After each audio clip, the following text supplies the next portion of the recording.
Hello everyone, my name is Viv, I'm from ANU Academic Skills, and today we're going to be talking about being new to ANU if you're a domestic student. If you're a domestic student, you might be coming from a range of different experiences. You might have had a gap year, you might be coming straight from school, you might have done undergraduate study a while ago and now going into postgrad study, and you might be coming directly from work. The important thing to think about is what's going to be different between what you've been doing previously and what you're doing in ANU. So some of the habits that you've developed across the years in working and studying might still work, but you might also need to develop some new habits. We're going to go through some key skills. First of all, with time management. So time management is going to be a big challenge at university, or is often a challenge for many people, because you've got a lot of free time in between your classes. And university study is very much self-directed. So you're going to need to keep track of your time management strategies and think about what's working and what do you need to test out differently.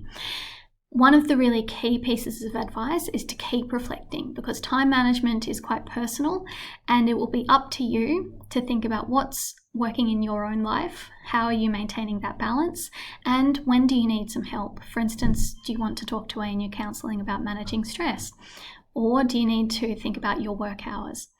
A good rule of thumb is to think about each course that you take needs about 10 hours of study, and that includes face-to-face time. So that includes your class time. So to start off thinking about your time management, at the start of semester, get a semester planner. So that's a big document that maps out every single week in semester, and put down the due dates of all of your assignments so that you have one main place where you can see the due dates. For instance, you could put the semester planner that's on this screen up on your wall. We have Excel versions online, and you can come into the Diary Dell Student Centre to pick up another copy. Also, have a think about your weekly routine. Are there days that you like to study? On a particular day, do you like to study one particular course or one subject? Or do you want to break up the day? And if you're studying for long blocks of time, think about breaking up those chunks of time into smaller chunks. Say, for instance, half an hour or an hour worth of study, and then take a break, because taking regular breaks helps you to reset, refresh, and think clearly when you sit down to study after a break. Then have a think about putting together a list of your tasks and break down the tasks into smaller chunks. Have a think about what's required for each assessment piece. And so when you sit down to study in a block of time that you have free, think about what do you want to prioritize? What's the most important thing at this time? And make use of that. Another strategy to think about is your research strategy. Where are you going to find the most reliable sources? The ANU Library has a fantastic tool called ANU Library Super Search. So if you go to the ANU Library webpage, Super Search is the main search box there. And that will turn up all kinds of sources, journal articles, books, academic type of sources. And you can filter down as you need. You can also use Google Scholar, and that will give you a broader range of resources. But keep thinking about what's a reputable source to use. And the ANU Library has a lot of resources about evaluating sources too. So check out the website and come to an O-Week workshop.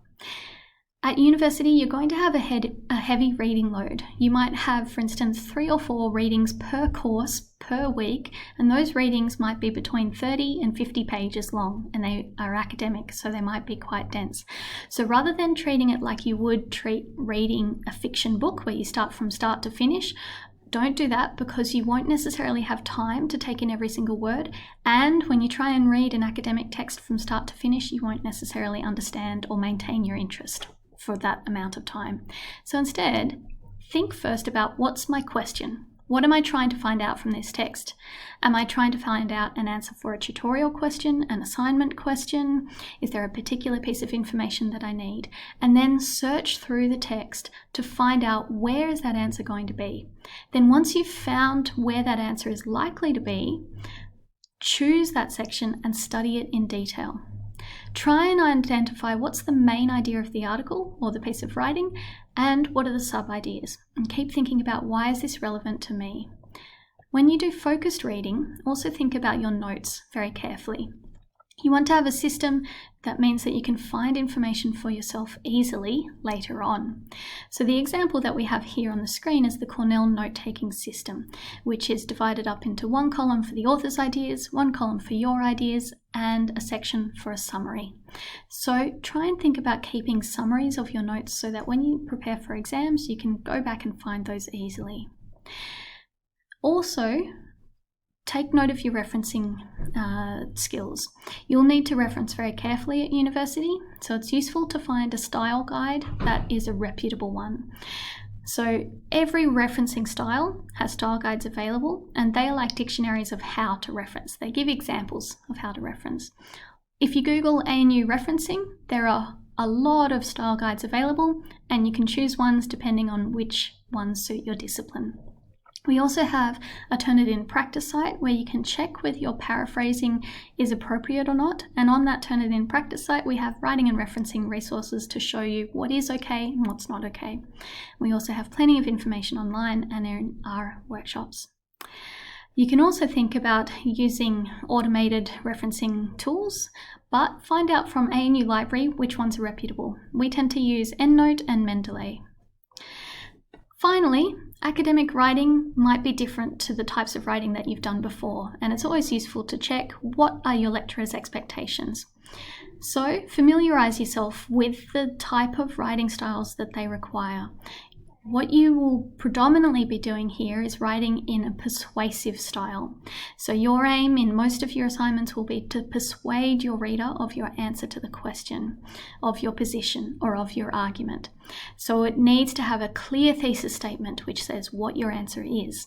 And you need to signpost the structure to help your reader follow your argument.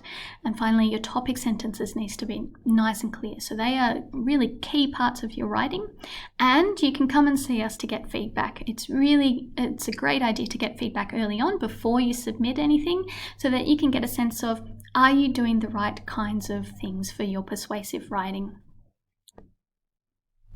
Finally, be proactive. Come and seek help early. So you can get help from us where we will actually give you advice about your writing so you can bring in your writing and get feedback on it. We see students from all kinds of disciplines, so it's always really useful to have another eye watch over your work, have a read through and see, are you on the right track? There's plenty of support available, so make use of it. Okay, best of luck everyone.